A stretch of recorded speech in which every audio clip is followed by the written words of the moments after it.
Cuando escuchamos ese sonido, nos imaginamos un accidente, un incendio o alguna otra tragedia, ¿no es así? El sonido de esta sirena da un sentido de urgencia. Y en la lección de esta semana vamos a ver el sentido de urgencia que tenían los discípulos, especialmente en relación a la venida de Jesús. Y también veremos dos características de los primeros cristianos. Estas características eran el compañerismo y la enseñanza. Y también nosotros veremos cómo ellos están unidos entre sí. En realidad, en esta semana estudiamos varios asuntos, pero apenas nos vamos a concentrar en estos dos asuntos. Una vez más vamos a repetir. En primer lugar, hablaremos sobre el sentido de urgencia en relación a la venida de Jesús y sobre la enseñanza y el compañerismo que estaban viviendo los primeros discípulos en aquel tiempo. Vamos al primer asunto entonces, sentido de urgencia. La promesa hecha a los discípulos en relación al retorno visible de Jesús, ¿recuerdan? Pudo haber sido tomada como un punto de partida, un punto de apoyo a la idea de que el tiempo sería bien corto.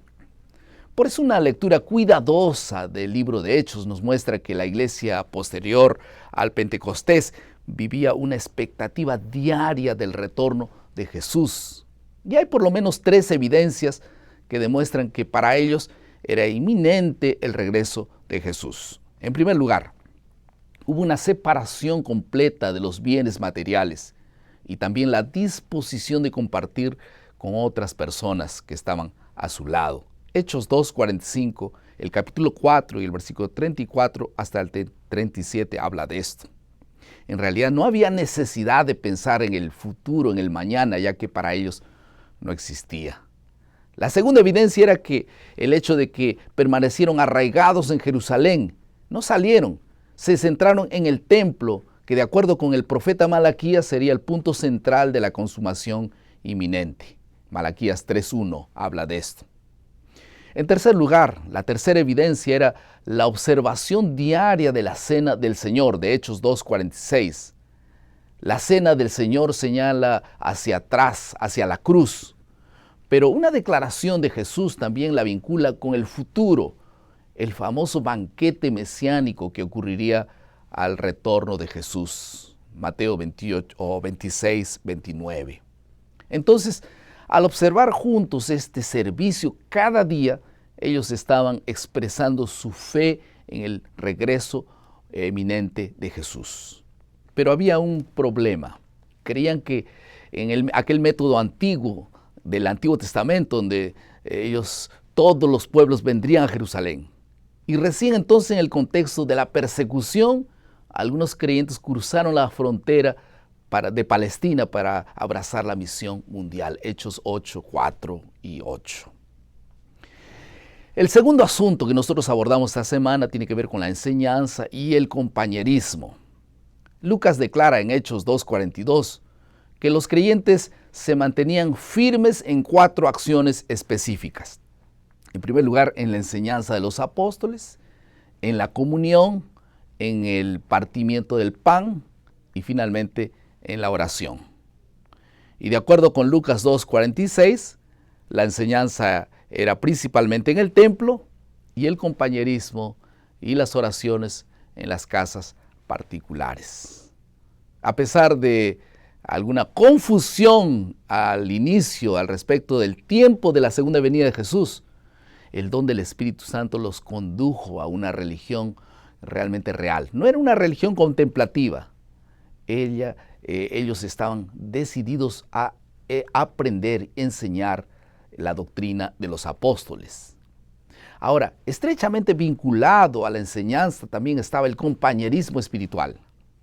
Y esta señal distintiva incluía a los creyentes y los llevaba a reunirse en el templo y también en sus hogares, donde ellos podían compartir comidas, celebraban la cena del Señor, oraban, según Lucas 2:42 y versículo 46. Entonces los hogares realmente desempeñaron un rol clave para la iglesia en la iglesia primitiva, porque además de la cena del Señor, se realizaban otras actividades en los hogares iglesias, como eran conocidos. oraban, cantaban, estudiaban la palabra, compartían experiencias, pero principalmente predicaban el Evangelio, como dice Hechos 5:42. Ustedes pueden anotar allí. Algunas aplicaciones al final de nuestro bosquejo. Debiéramos tener un sentido de urgencia a la hora de predicar el Evangelio, ¿no es así? Mas todo esto no presupone que debemos hacer la obra de cualquier manera, en forma descuidada.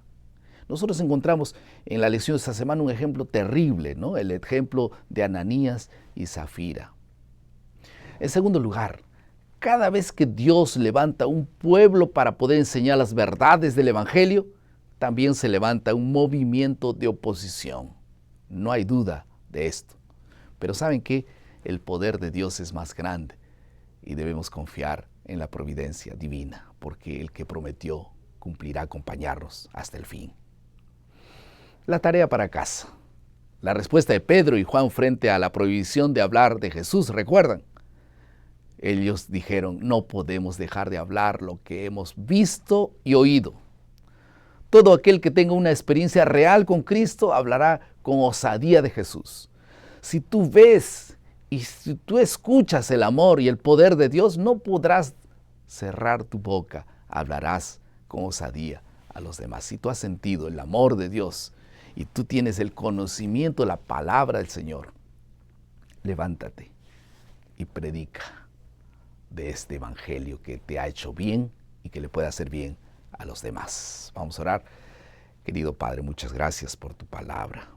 Por favor, bendice a todos aquellos que se levantan en el nombre de Dios para proclamar estas verdades como lo hicieron los apóstoles en el pasado.